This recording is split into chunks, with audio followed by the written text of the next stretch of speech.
4월 4일 토요일 새벽 기도를 주기도문으로 시작하겠습니다. 하늘에 계신 우리 아버지여, 이름이 거룩히 여김을 받으시오며 나라에 임하옵시며 뜻이 하늘에서 이룬 것 같이 땅에서도 이루어지이다. 오늘날 우리에게 일용할 양식을 주옵시고 우리가 우리에게 죄 지은 자를 사하여 준 것 같이 우리 죄를 사하여 주옵시고 우리를 시험에 들게 하지 마옵시고 다만 악에서 구하옵소서. 대개 나라와 권세와 영광이 아버지께 영원히 싸움나이다. 아멘. 찬양 오직 믿음으로, 우리 함께 찬양으로 나아가겠습니다.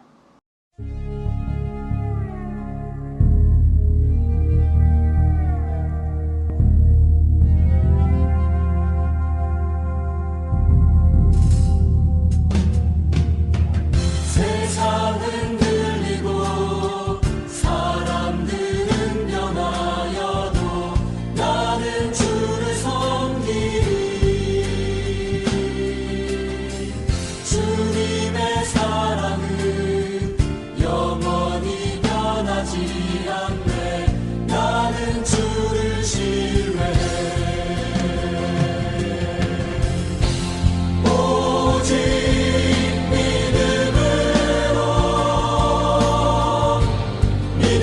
내가 살리라. 오직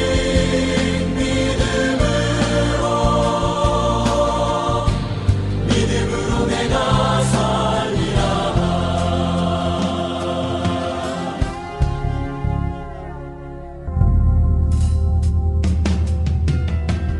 믿음 흔들리고 사람들 주를 떠나도 나는 주를 섬기리. 주님의 나라는 영원히 쇠하지 않네. 나는 주를 신뢰해. 오직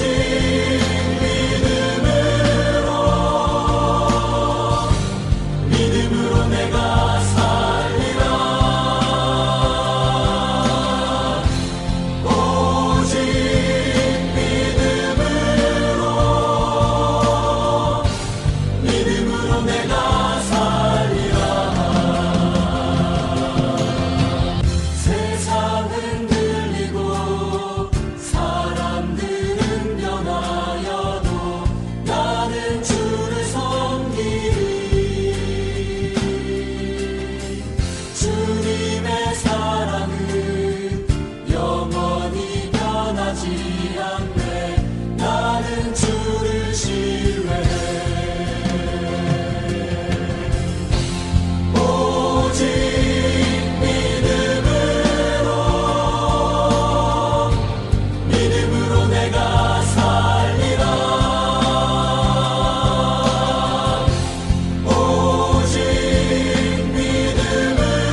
오늘 하나님께서 우리 화평 공동체에 주신 말씀은 요한복음 11장 45절에서 57절까지의 말씀입니다. 제가 봉독하겠습니다. 마리아에게 와서 예수께서 하신 일을 본 많은 유대인들이 그를 믿었으나 그 중에 어떤 자는 바리새인들에게 가서 예수께서 하신 일을 알리니라. 이에 대제사장들과 바리새인들이 공회를 모으고 이르되 이 사람이 많은 표적을 행하니 우리가 어떻게 하겠느냐. 만일 그를 그대로 두면 모든 사람이 그를 믿을 것이요 그리고 로마인들이 와서 우리 땅과 민족을 빼앗아 가리라 하니 그 중에 한 사람 그 해의 대제사장인 가야바가 그들에게 말하되 너희가 아무것도 알지 못하는도다. 한 사람이 백성을 위하여 죽어서 온 민족이 망하지 않게 되는 것이 너희에게 유익한 줄을 생각하지 아니하는도다 하였으니 이 말은 스스로 함이 아니요 그 해의 대제사장이므로 예수께서 그 민족을 위하시고 또 그 민족만을 위할 뿐 아니라 흩어진 하나님의 자녀를 모아 하나가 되게 하기 위하여 죽으실 것을 미리 말함이러라. 이날부터는 그들이 예수를 죽이려고 모의하니라. 그러므로 예수께서 다시 유대인 가운데 드러나게 다니지 아니하시고 거기를 떠나 빈들 가까운 곳인 에브라임이라는 동네에 가서 제자들과 함께 거기 머무시니라. 유대인의 유월절이 가까움에 많은 사람이 자기를 성결하게 하기 위하여 유월절 전에 시골에서 예루살렘으로 올라갔더니 그들이 예수를 찾으며 성전에 서서 서로 말하되 너희 생각에는 어떠하냐 그가 명절에 오지 아니하겠느냐 하니 이는 대제사장들과 바리새인들이 누구든지 예수 있는 곳을 알거든 신고하여 잡게 하라 명령하였음이러라. 아멘. 요즘 총선이 다가오면서 색색깔의 옷을 입은 국회의원 후보들의 모습을 출퇴근 때 자주 보게 됩니다. 본인을 어필하기 위하여 커다란 판넬을 목에 두르고 출근하는 차량마다 인사하는 후보들을 보면 국회의원이 뭐길래 저렇게까지 하나 하는 생각도 듭니다. 얼마 전 눈길을 끄는 기사가 있었습니다. 한 국회의원 후보가 소위 기독교 정당이라고 하는 당의 비례대표로 입당하였는데 그 후보가 불자 국회의원 모임의 임원으로 활동했던 것이 드러나서 공천에서 탈락했다는 뉴스였습니다. 그런데 더 황당한 것은 그 사람이 20년간 교회의 집사였다고 하는 것입니다. 집사이기도 하고 일주일에 한 번씩 새벽 예불도 드렸다고도 하고 천주교 세례명도 가졌다고 하는 것입니다.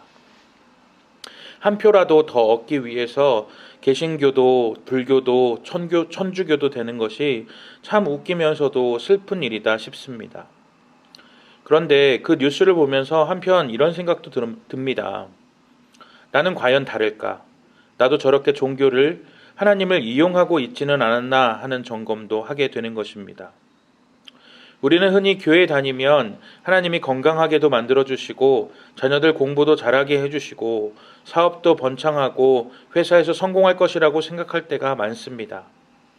그런데 건강하지 못할 때, 자녀가 대학에 떨어지거나 사고를 칠 때, 사업이 잘 안 될 때, 하는 일에 실패할 때 우리는 어떻게 생각할까요? 하나님이 나를 사랑하지 않나 보다. 전능하신 하나님이 우리의 아버지가 되신다면서 왜 나에게 이런 어려움이 올까? 하나님을 원망하고 하나님을 떠날 때도 있지 않습니까? 오늘 말씀을 보면 하나님을 위해 일하고 하나님을 섬기는 종교 지도자인 대제사장들과 하나님의 말씀을 잘 알고 순종한다는 바리새인들이 하나님의 뜻이 아닌 자신들의 기득권을 지키기 위해서 하나님을 이용하는 모습이 나옵니다. 그들은 기득권을 지키기 위해서 그들을 위해 구원자로 오신 예수님을 배척하고 있습니다. 45절 말씀입니다. 마리아에게 와서 예수께서 하신 일을 본 많은 유대인들이 그를 믿었으나 어제 살펴본 대로 예수님께서 죽은 나사로를 살리신 일을 본 많은 유대인들이 예수님을 믿게 됩니다. 죽은 자를 일으키신 예수님을 메시아로 믿을 수밖에 없는 것이죠. 이 일에 위기감을 느낀 종교 지도자들은 공회를 모으고 이 사태에 대한 대책회의를 합니다. 47절 말씀입니다. 이에 대제사장들과 바리새인들이 공회를 모으고 이르되 이 사람이 많은 표적을 행하니 우리가 어떻게 하겠느냐. 여기서 표적이라는 단어는 헬라어로 세메이온이라는 단어를 쓰고 있는데, 이 세메이온은 기적 중에서도 특별히 신성을 보여주는 상징으로서의 기적을 말합니다. 그러니까 그들은 죽은 자를 살리신 예수님의 기적이 사람이 아니라 메시아임을 보여주는 증거라는 것을 알고 있다는 것이죠. 구약에서 예언한 약속의 메시아가 왔음에도 불구하고 그들은 예수님을 믿거나 섬기거나 따르지 않고 그를 이대로 두면 모든 사람이 믿고 말 것이라고 말하고 있습니다. 그리고 나서 이렇게 말합니다. 48절 말씀이죠. 만일 그를 이대로 두면 모든 사람이 그를 믿을 것이요. 그리고 로마인들이 와서 우리 땅과 민족을 빼앗아 가리라 하니, 자신들은 로마를 통해서 기득권을 유지하고 있는데 예수를 지금 그대로 놔두면 모두가 그를 믿게 돼서 자신들의 기득권도 뺏기고, 예수가 정치적인 구원자가 돼서 로마인들과 싸워서 이기면 로마도 차마 이길 수 없을 것이고 그들이 다시 우리의 기득권과 함께 우리 땅과 민족도 빼앗아 갈 것이라고 말하는 것입니다. 그들의 논리대로라면 자신들을 로마로부터 구원해 줄 구원자가 왔는데도 이들은 하나님이 약속한 메시아 그런 것 원하지 않고 지금 이대로가 좋다. 자신의 기득권을 유지하기 위해서라면 하나님이 보내주신 메시아이든 우리를 구원할 구원자이든 기적을 고치고 기적을 행하고 병자를 고치고 많은 사람을 먹이는 사람이든 필요 없다는 것이죠. 그때 그들의 대표인 그 해의 대제사장 가야바가 이렇게 말합니다. 한 사람이 백성을 위하여 죽어서 온 민족이 망하지 않게 되는 것이 너에게 유익한 줄을 생각하지 아니하는도다 하였으니, 그의 말은 예수를 희생양으로 삼아 온 민족이 망하지 않게 되는 것이 우리에게는 유익이다. 그래서 예수를 죽여 우리가 유익을 얻자라고 말하는 것이죠. 그런데 이 의미 없어 보이는 가야바의 음모가 예수님이 온 인류를 향해서 대속의 죽음을 당할 것을 예언하는 듯이 보입니다. 가야바는 대제사장입니다. 그런데 그 대제사장은 구약의 개념과 다르게 한 해 동안만 수행하는 대제사장입니다. 그러니까 그 한 해 동안 자신의 입속만을 챙기기 위해서 노력하고 있는 것이죠. 임시 기득권 제사장이 영원한 대제사장이 되시는 예수님을 죽이려고 하는 것. 그런데 그 죽이려고 하는 억울한 예수님은 그들과 온 인류를 위해서 대속하여 죽으셨다는 것이 엄청난 대조를 보여주고 있습니다. 임시 대제사장인 가야바는 하나님이 세우신 영원한 대제사장을 죽이려 하고, 예수님은 아직 십자가의 때가 되지 않았으므로 드러나게 다니지 않고 빈들 가까운 곳인 에브라임 동네로 피하시게 됩니다. 베드로는 주는 그리스도시요 살아계신 하나님의 아들이라고 고백했지만 자신이 예수님과 함께 붙잡힐 상황이 되자 자신이 예수의 제자임을 부인하고 예수를 알지 못한다고 말하며 심지어 예수님을 저주하기까지 합니다. 이스라엘 성지순례를 갔을 때 베드로 통곡교회를 방문했는데 그곳에 오늘 본문에 나왔던 이 가야바의 뜰이 있습니다. 그 가야바의 뜰에서 베드로는 예수님을 3번 부인하게 되는 것이죠. 그곳에 세워져 있는 베드로의 동상을 보았습니다. 그는 여자아이의 당신이 예수의 제자라는 말에 나는 그거 아니라고 엄청나게 항변하는 것입니다. 저는 그 모습을 보면서 나도 저렇지는 않은가 생각하여 보았습니다. 주님을 따를 때는 열심히 따르다가도 나에게 위기가 오고 어려움이 오고 불확실한 장래가 있고 손해가 올 때 나는 예수를 모른다고 말하거나 혹은 말하지 않더라도 나의 삶의 모습으로 예수를 부인하고 있지는 않습니까?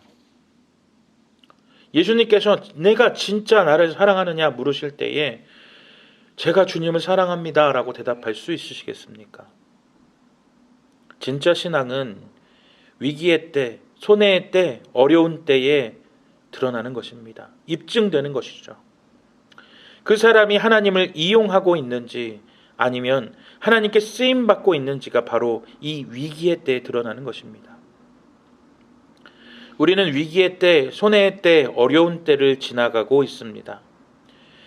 교회에 다닌다는 것은 신천지와 다름이 없다고 말하는 위기의 때죠. 어디 가서 교회 다닌다고 말하면 혐오의 시선을 받는 것이 한국 교회에서는 유례가 없는 위기의 때입니다. 그러나 위기는 기회입니다. 우리의 믿음을 증명할 수 있는 기회, 예수님 믿는 사람의 모습으로 사회의 빛과 소금이 되고 이웃을 사랑으로 나눔으로 섬기며 참 그리스도인은 다르다는 것을 삶으로 보여줄 수 있는 기회이기도 합니다. 우리 화평의 모든 성도들이 이 위기를 기회로 삼아 전도와 예수를 전하는 계기로 삼으시길 간절히 기도합니다.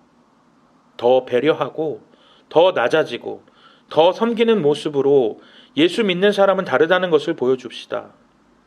우리 주변에 더 어렵고 힘든 사람을 돕고 섬김으로 그들에게 예수의 사랑을 전하는 우리 모든 화평의 성도님들이 되시길 간절히 기도합니다. 오늘 하루 예수님처럼 이웃을 섬겼으면 어떨까요? 작은 친절과 섬김과 나눔으로 예수 믿는 사람으로서 예수 그리스도의 홍보 대사로서 그 사랑을 나누는 아주 작은 실천이라도 실천해 보시기를 간절히 기도합니다. 우리 이 시간 함께 기도하며 나아갈 때에 내 주변에 내 도움이 필요한 사람을 돌아보게 하시고 예수를 이용하는 자가 아니라 예수 때문에 보는 손해와 어려움을 기쁨으로 감당하게 하시고 우리의 영원한 본향인 하나님 나라를 바라보며 이 세상에 대한 미련을 조금 줄이고 예수를 전하는 내가 되게 해달라고 기도하시기 바랍니다. 우리 공동체를 위하여 기도해 주십시오. 모여서 드리는 예배가 속히 회복되게 하시고 우리 공동체가 이 위기의 상황에서 더욱 말씀을 붙잡고 예배를 사모하며 말씀대로 살아가는 성도들이 되게 해달라고 기도해 주십시오. 육신이 연약한 지체들과 지금도 보이지 않는 곳에서 예배를 지켜나가기 위하여 노력하는 손길들이 있습니다. 찬양팀, 미디어팀, 그리고 보이지 않는 곳에서 이 예배를 섬기기 위해 노력하는 사람들을 축복하시고 조속한 시일 내에 우리의 모임이 회복되게 해달라고 온라인 예배가 온전히 하나님께만 집중하여 드리는 예배가 되게 해달라고 우리의 다음 세대들이 개학이 미뤄지고 온라인 개학이 되면서 여러모로 힘든 시기를 보내고 있는데 우리 학생들이 학업의 길을 계속할 수 있게 해달라고 모든 이 상황을 극복하기 위해 애쓰고 수고하는 정부의 관계자들과 지도자들을 위하여 함께 기도하며 나아가겠습니다. 기도합니다.